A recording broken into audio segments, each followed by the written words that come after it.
하나님 은혜를 감사합니다. 거룩한 주일 주셔서 하나님 앞에 나와서 예배할 수 있게 하시고 이 시간 하나님의 거룩하신 말씀에 귀를 기울일 수 있는 귀한 시간을 주셔서 하나님 감사합니다.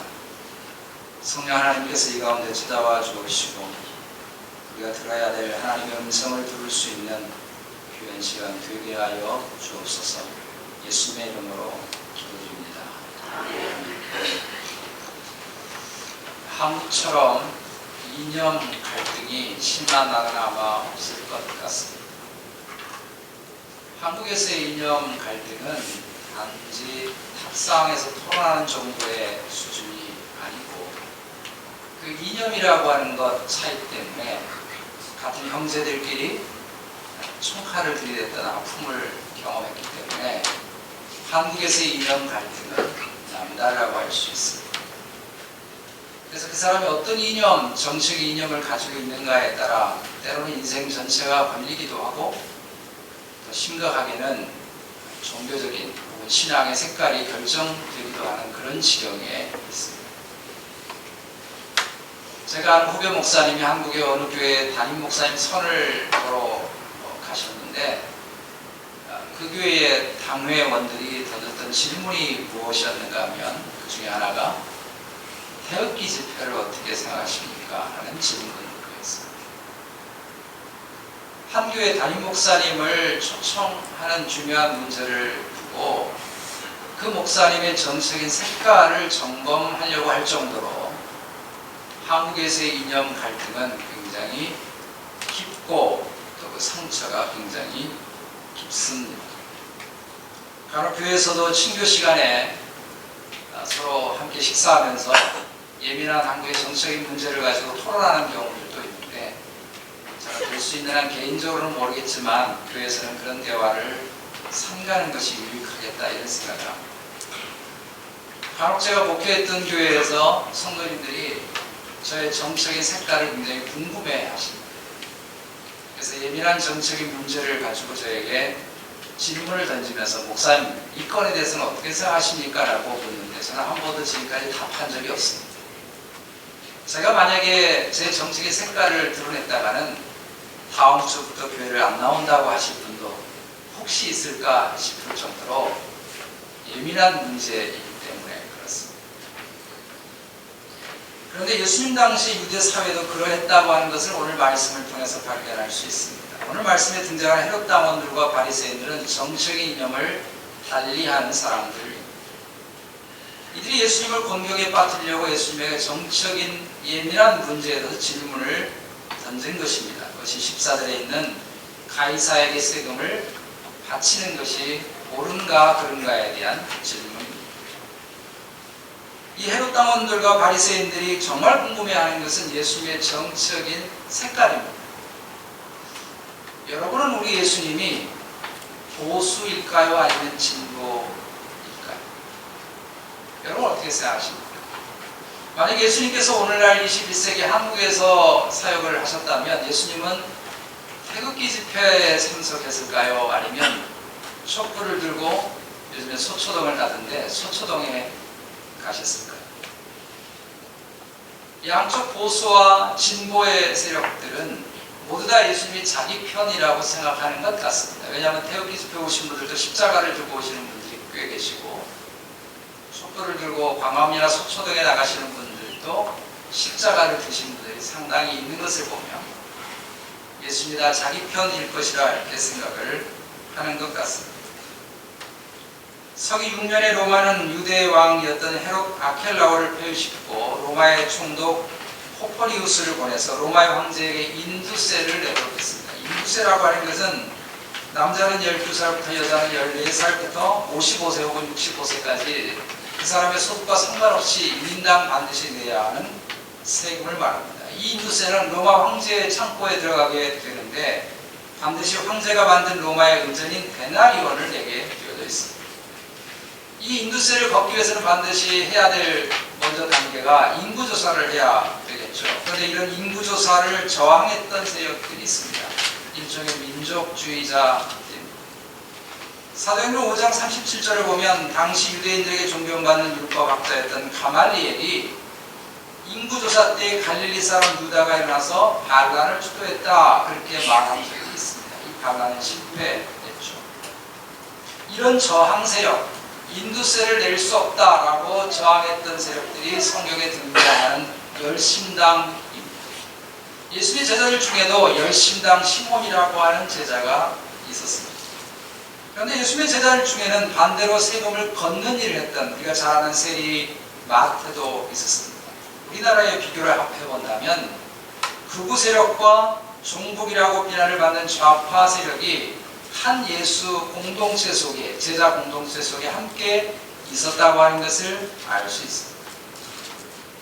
열심당이 인두세를 내는 것을 거부한 이유는 두 가지인데, 하나는 하나님만이 자신들의 통치자, 가이사, 시저라고 하는 신앙 고백 때문에 그런 것입니다. 당시 로마가 지배하는 모든 나라들 속에서 황제를 살아있는 신으로 추앙했고, 식민 통치를 받은 모든 나라에게 시저를 향해서 로드, 나의 주님이라고 고백하도록 강요했습니다.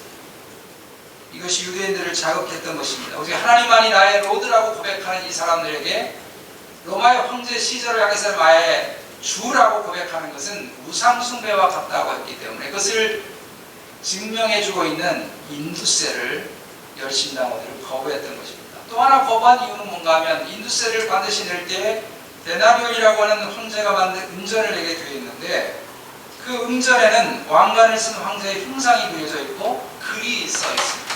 이렇게 되어 있습니다. 티베리우스 황제는 신적인 아우구스투스의 아들로서 신적인 존재이다.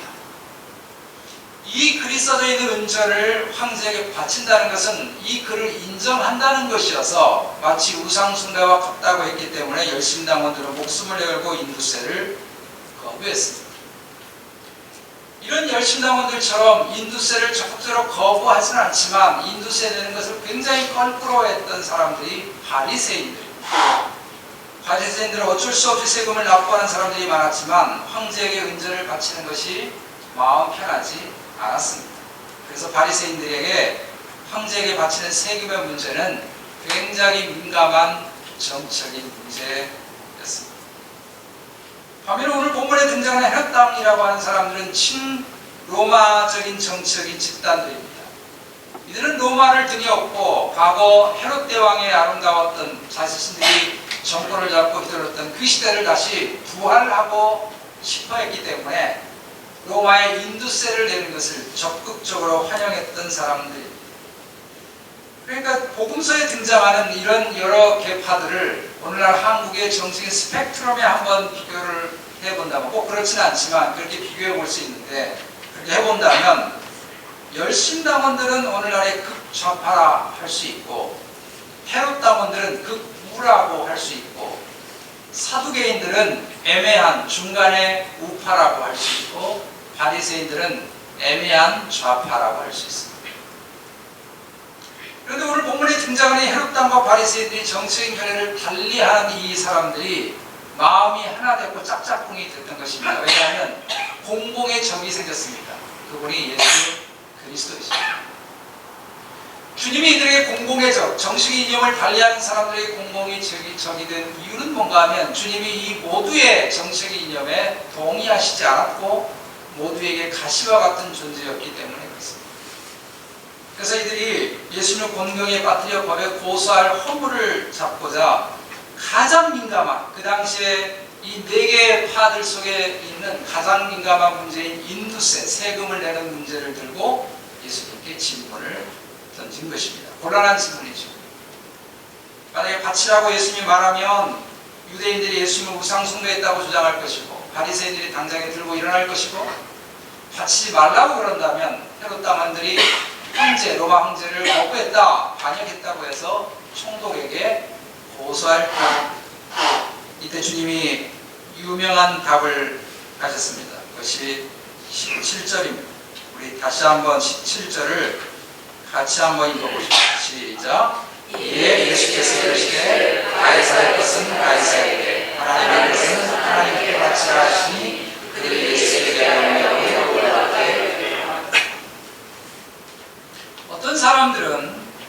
많은 사람들은 주님의 이 말씀, 가이사의 것은 가이사에게, 하나님의 것은 하나님께 바치라고 하는 것은 정교 분리의 원칙이다, 이렇게 주장합니다.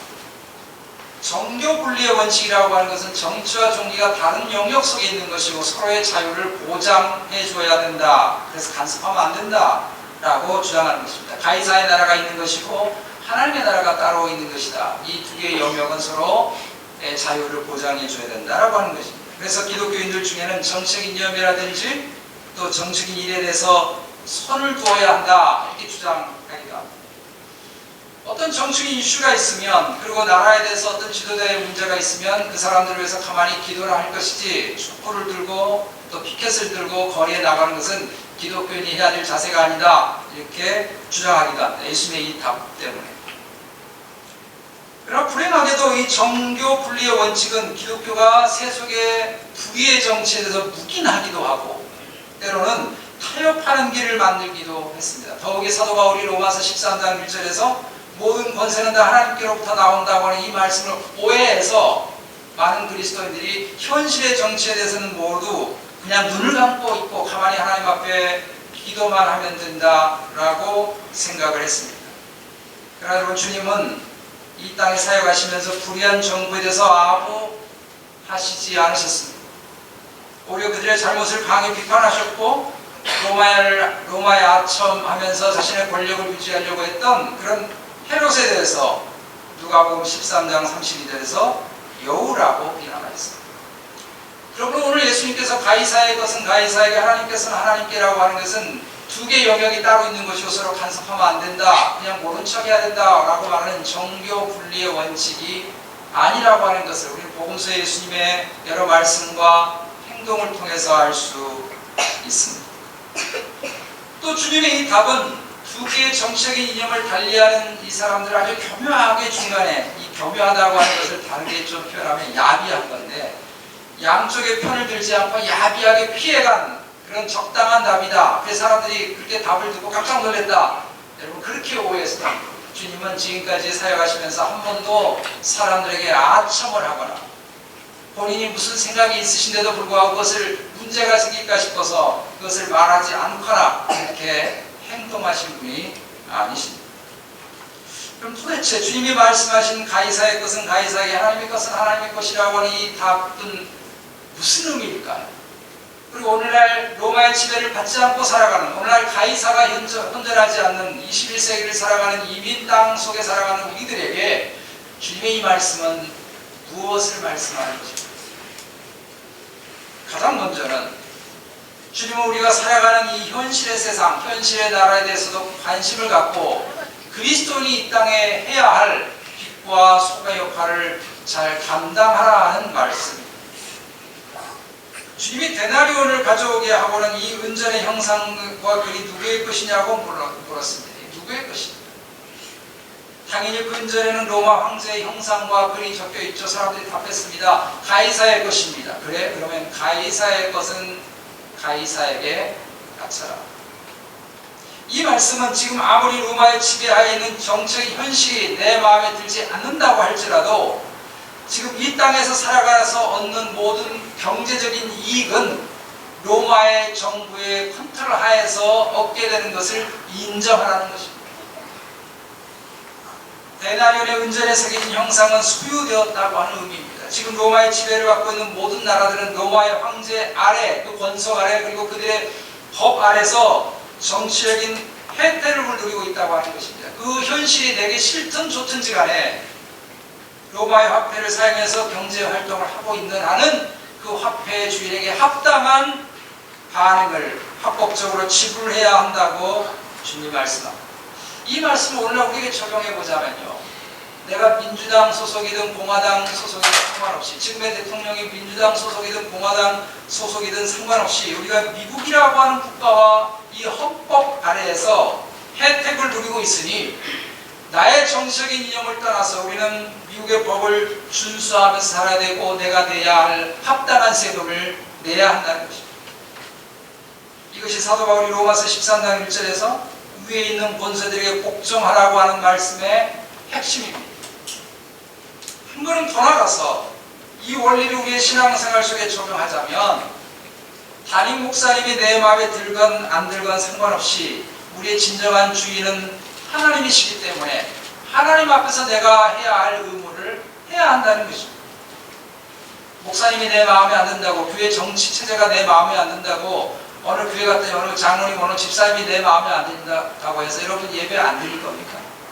내가 하나님 앞에 헌금 안 할 거예요? 기도 생활 안 할 거예요? 내가 말씀 안 읽을 거예요?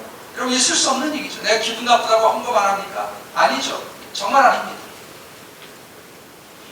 이 세상의 모든 권력과 정치 체계, 그리고 권위, 심지어 교회 정치 체계, 이 세상의 어느 지도자이든지 간에 결코 완벽할 수 없고, 이 세상의 그 어떤 것이든지 간에 내 마음에 다 둘 수 있는 것은 아무것도 없습니다. 이런 이야기가 있습니다. 꾸며낸 이야기입니다. 어떤 성도가 유람선 여행을 하다가 배가 파손이 돼서 이 사람 혼자 살아남아가지고 무인도에 1년을 살게 됐습니다. 1년 뒤에 어느 배가 지나가다가 이 사람을 발견해가지고 다행히 이 사람이 살게 되는데, 사람들이 이 사람을 구조하기 위해서 무인도에 올라가 봤더니 이 사람이 나무에 자기 집을, 오두막 집을 예쁘게 지어놓고 살고 있는 것입니다. 근데 그 앞에 십자가를 세운 예배당이 2개가 있었습니다. 사람들이 궁금했습니다. 왜 혼자 사는데 예배당이 2개입니까? 이렇게 물었더니 이 사람이 처음에 자기가 십자가를 세우고 조그만 예배당을 지어놓고 거기서 주일마다 예배를 드렸다는 것입니다. 오늘 기분이 나빠가지고 수가 틀려서 옆에다가 또 십자가를 세우고 예배당을 따로 지었다는 것입니다. 여러분, 이 우스운 이야기는 내 자신도 내가 마음에 안 든다는 것입니다. 여러분, 내 자신도 내 마음에 안 드니 누군들 마음에 들 수 있으며, 이 세상에 어떤 정치 체계인들, 어떤 지도자인들, 어떤 이념인들 이 세상에 내 마음에 딱 드는 것이 있겠느냐는 것입니다. 그러니 여러분, 내 마음에 안 든다고 신앙생활 안 할 수 있습니까? 교회들마다 내 마음에 안 든다고, 교회 정치가 내 마음에 안 든다고, 목사님이 내 마음에 안 든다고 여러분 신앙생활 안 할 수 있습니까? 이 다음에 주님 앞에 가서 주님, 제가 왜 교회를 안 다녔냐 하면요, 김 목사 때문에 안 다녔습니다. 수 틀려가지고. 그렇게 말할 수 있겠느냐고요. 내가 아무의 집사 때문에 시험 들어서 교회를 안 한 거 아시죠? 봉사생활 포기한 거 아시죠? 그렇게 말할 수 있겠느냐? 내가 이 정치에 마음에 안 든다고 총 들고 사람들을 막 죽여도 되느냐고요. 그렇지 않다고 하는 것을 주님이 가이사의 것은 가이사에게 바치라고 하는 말씀을 통해서 가르쳐 주신 것입니다. 비록 한시적인 이 땅의 삶이지만 우리가 이 땅에 발을 딛고 살아가는 것도 하나님의 권한하에 있는 줄로 믿습니다. 그렇다면 이 세상에 발을 딛고 살면서 이 땅에서 해야 할 그리스도인으로서의 삶의 원칙과 법칙에 따라 바르게 살아가야 함을 가르쳐 주십니다. 한국 최대 장로, 세계 최대 장로교회가 한국에 있습니다. 그런데 그 교회에서 일어난 담임 목사 세습의 문제를 두고 지난 2년간 사회적인 큰 이슈가 되었습니다. 그런데 이번에 교단 총회에서 결국은 교단법을 초월해서 편법적으로 세습을 인정하는 결정을 내렸습니다. 그 교회가 이렇게 말합니다. 왜 우리 교회 문제를 다른 교회가 이러쿵저러쿵 말하느냐? 그리고 왜 교회에 대한 이야기를 사회가 9시 뉴스에 8시 뉴스에 왜 방영을 하느냐? 교회법인데 당신들이 뭘 한다고 교회에 대한 일을 마음대로 얘기하느냐? 우리 거 우리가 알아서 할 건데. 이런 말은 대단히 잘못했습니다. 가이사의 것은 가이사에게 바쳐야 된다고 주님의 원리에 어긋난 것입니다. 초대 예루살렘 교회는 사도행전 2장 47절에서 온 백성에게 칭송을 받았다고 했습니다. 비록 우리가 살아가는 이 땅의 삶이 잠시뿐이 아닌 세상이고 불완전한 세상이지만 하나님이 우리를 이 땅에 살게 하신 분명한 이유가 있는 줄로 믿습니다. 그러므로 가이사의 것은 가이사에게 충실하게 돌려줄 수 있는 좋은 기업인, 좋은 사회인, 좋은 가장, 좋은 학생 되어서 이 땅에서도 하나님의 영광이 되는 삶을 저와 여러분이 살게 되시기를 주의 이름으로 축복합니다. 두 번째로 주님의 이 말씀은 그러나 우리가 진정으로 추구해야 될 세상은 하나님의 나라라고 가르쳐주십니다.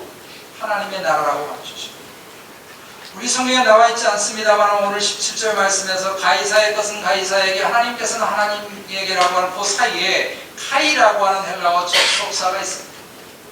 보통 카이는 그리고라고 번역을 합니다. 우리 NIV 영어 성경에 and라고 번역이 되어져 있습니다. 그러나 문장의 흐름상 때로는 그러나로 번역할 수 있습니다. 오늘 본문 17절의 문장의 흐름상, 그러니까 주님께서 강조하려고 하시는 것은 하나님의 것은 하나님의 것이라고 하는 걸 강조하시려고 한다고 하는 관점에서 여기는 그러나로 번역해야 한다고 저는 생각합니다. 주님이 말씀하시려고 하는 핵심, 주님이 지금 말씀하시려고 하는 본질은 가이사의 것은 가이사의가 아니고 하나님의 것은 하나님의 것이라고 하는 것입니다. 하나님의 것은 하나님의 것이라고 하는 말씀을 하시기 위해서 가이사의 것은 가이사에게라는 말씀을 하신 것입니다. 데나리온 운전의 화상이 가이사의 소유라고 하는 것이 명시되어 있으니 그 명시에 따라 가이사의 것은 가이사에게 드리는 것이 옳다면 우리에게는 누구의 형상이 있느냐라고 주님이 물으시는 것입니다. 우리의 진정한 주인, 내 삶의 진정한 주인은 누구인가라고 주님이 물으시는 것입니다. 우리 모두에게는 하나님의 형상이 있는 줄로 믿습니다. 하나님의 소유된 백성인 줄로 믿습니다. 지금 로마의 지배를 받고 있는 모든 나라들은 로마 황제의 권한하에 소유된 백성입니다. 싫든지 좋든지 간에 그 정치적인 권력 아래 있고 그 권한하에 지배를 받고 있습니다. 그 권한하에 경제활동을 하는 한은 가이사의 것은 가이사에게 바쳐야 하는 한계적인 세상 속에 살아간다는 것입니다. 그러나 그리스도인에게 더 큰 형상이 있는 줄로 믿습니다. 그것은 하나님의 형상. 그러므로 우리가 무엇을 하든지 무엇을 판단하든지 우리의 판단 기준과 가치관은 이 세상의 법칙이 결코 우선일 수 없고 하나님의 법칙이 우선이 되는 줄로 믿습니다. 한 사람의 모범적인 사람을 여러분 생각해 볼 수 있습니다. 북왕국 이스라엘의 왕들 중에 가장 악한 왕이 아합이라고 하는 왕이고 그 부인 이세벨 왕비입니다.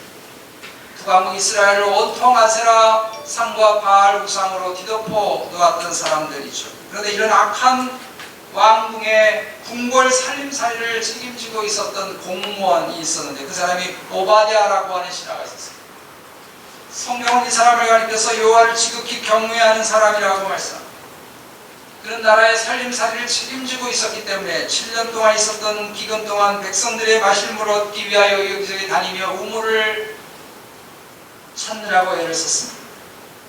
그러나 그가 가장 크게 한 일은 이세벨이 모든 하나님의 선자를 죽이고 추방했을 때에 각각 50명씩 100명의 하나님의 선자를 몰래 굴속에 숨겨주고 그들에게 먹을 것을 제공함으로 그들을 살려주었던 것입니다.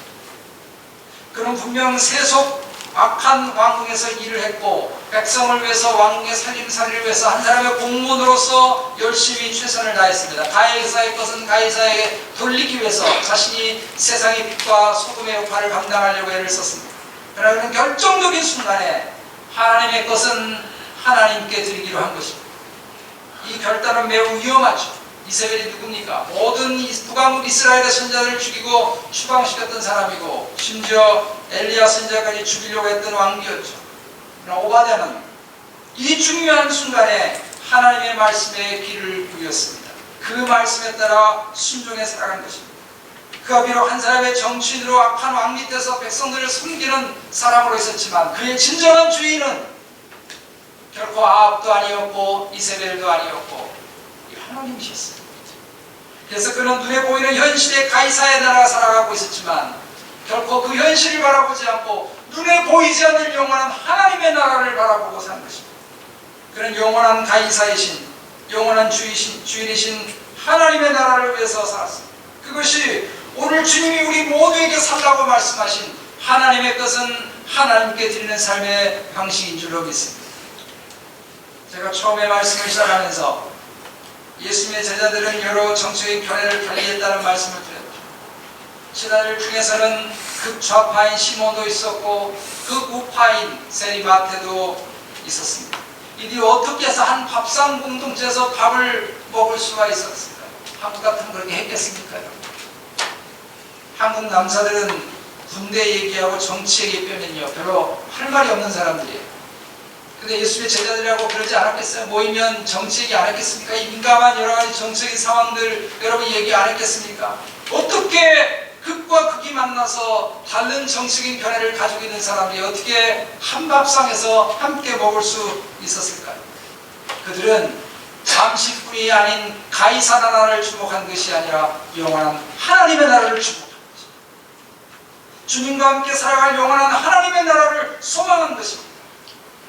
그래서 이들이 나중에 가이사에게 죽어갔지만 영원하신 하나님의 나라, 우리가 결국은 가게 될 주님의 나라를 바라보고 기꺼이 가이사에게 굴복하지 않고 하나님의 말씀에 굴복했던 것입니다.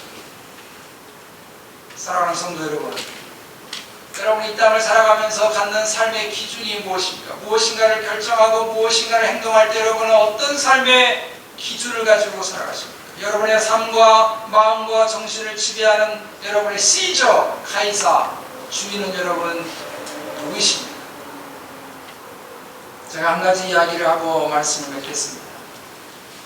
삼국지에 보면 이런 이야기가 있습니다. 유비가 강을 건너기 위해서 이제 물이 젖을까 싶어서 바지를 걷어버리는데 옆에 있는 한 노인이 자기에게 자신이 힘이 없어서 강을 건널 수 없으니 자기를 좀 등에 업고 강을 건너달라고 부탁을 했습니다. 그래서 유비가 이 나이 많은 노인을 등에 업고 어렵게 강을 건너갔습니다. 노인을 막 내려주려고 했더니 노인이 이렇게 말을 하는 것입니다. 아하, 젊은이 내가 미안한데 강 건너에 나의 보따리를 짐을 좀 놔두고 그냥 합니다. 깜빡 있었네. 미안하지만 보따리를 좀 갖다 주게 이렇게 이야기를 했습니다. 그래서 유비가 그 노인을 내려놓고 건너가려고 하니까 노인이 이렇게 얘기합니다. 노인을 어떻게 여기다 놔두고 혼자 갈 수 있느냐고. 그래서 유비가 그 노인을 또 등에 업고 반대편에 건너가서 보따리와 그 노인을 함께 업고 손을 붙잡고 그렇게 짐을 붙들고 강을 건너왔습니다. 여러분 참 어처구니 없죠. 뭐 이런 사람이 다 있어 이렇게 할 수 있겠죠. 노인이 강을 건너와서 내려줬더니 이렇게 말합니다. 처음에 한 일은 자신을 처음에 등에 업고 데려다 처음에 한 일은 누구나 할 수 있는 일이고 두 번째 일은 누구도 할 수 없는 일인데 어떻게 자는 누구도 할 수 없는 일을 했는가. 자, 여러분 그 이야기를 읽는 순간에 오늘 말씀이 생각이 났고 예수님의 산상수훈의 말씀이 생각이 났습니다. 주님의 산상수훈에서 우리에게 이렇게 말씀하십니다. 너를 고발하여 속옷을 가지고자 하는 자에게 겉옷까지 가지게 하며 또 누구든지 너를 억지로 오리를 가게 하거든 그 사람과 심리를 동행하라. 내가 법적으로 합당하게 책임져야 할 일이 오리를 걷는 것이라면 주님은 심리까지 걸어줘야 내가 법적으로 누구나 상식적으로 속옷을 주어야 할 그래도 괜찮은 사람 좋은 사람이라는 이야기를 들을 수 있는 속옷을 주어야 할 상황이라면 겉옷까지 벗어주고 이 오리와 심리는 단순한 거리의 문제를 말씀하는 것이 아니고 주님께서 산상수훈을 통해서 우리는 다른 법칙에 의해서 살아가야 될 존재임을 가르쳐주십니다. 가이사의 것은 가이사에게 바쳐서 충실하게 바치는 것으로만 좋은 사람이라고 하는 소리를 듣는 괜찮은 사회인이라고 듣는 거기서 멈추는 것이 아니라 우리가 영원한 하나님의 나라를 소망하면서 하나님의 법칙에 따라 살아가야 함을 가르쳐줍니다. 제가 아까 예를 들었던 그 삼국지에 나와 있는 유비와 같은 행동을 남들이 하지 않는 행동을 할 때 당신은 그렇게 할 수 있습니까? 라는 이야기를 듣는 것이 우리 그리스도인들이 들어야 할 이야기라고 저는 생각합니다. 우리가 살아가는 세상은 당장에 가이사가 지배하는 것처럼 예수님이 가이사의 충신이 되고자 했던 빌라도 총독에게 재판을 받으시고 사형언도를 받으신 것처럼 예수님의 제자들과 많은 초대교회 성도들이 가이사의 명령에 불복종한다고 하는 것 때문에 사자의 밥이 되기도 하고 추방되기도 하고 노예로 팔려가고 가기도 하고 카타콤에 숨어서 몰래 신앙생활하는 그런 끔찍한 일을 당한 것처럼 우리 역시 이 땅을 살다 보면 이 세상의 권력 아래 지배를 받고 살아갈 때가 있습니다. 아마도 오늘날의 가장 큰 가이사 시저는 전 돈이 아닌가 생각합니다. 돈이라는 권세 아래 짓눌려 살아갈 때 우리가 얼마나 많이 있는지 돈이라는 가이사 앞에 때로는 천륜도 일륜도 무너지는 일이 너무나 많고 신앙도 저버리는 일을 우리 주위에서 안타깝게 볼 때가 있습니다. 이렇게 우리가 살아가는 세상이 가이사의 것은 가이사에게 돌려야 하는 지배를 받는 그런 세상 속에 살지만 저와 여러분들은 결코 가이사의 종이 아닌 줄로 믿습니다. 세상의 종이 아닙니다. 물질의 종이 아닙니다. 돈의 종이 아닙니다. 우리가 진정으로 바라볼 나라는 하나님의 나라이고 우리의 진정한 주인은 우리 하나님이신 줄로 믿습니다. 비록 이 험하고 어려운 이민의 광야의 세상, 가이사야가 지배를 받는 것 같은 이런 어려운 세상 속에 우리가 살아가지만 우리의 정신과 마음과 눈은 오직 하나님의 나라를 바라보고 우리가 이 땅에 잠시뿐이 아닌 세상에 우리의 마음과 가치관을 묻는 것이 아니라 세상의 법칙이 우선이 아니라 세상의 출세와 성공이 우선이 아니라 오직 우리의 삶에서 하나님의 영광을 형상을 드러내면서 영원한 하나님의 나라를 바라보고 믿음의 길들을 끝까지 아름답게 걸어가는 우리 모두가 되시기를 주의 이름으로 축복합니다. 기도하겠습니다. 하나님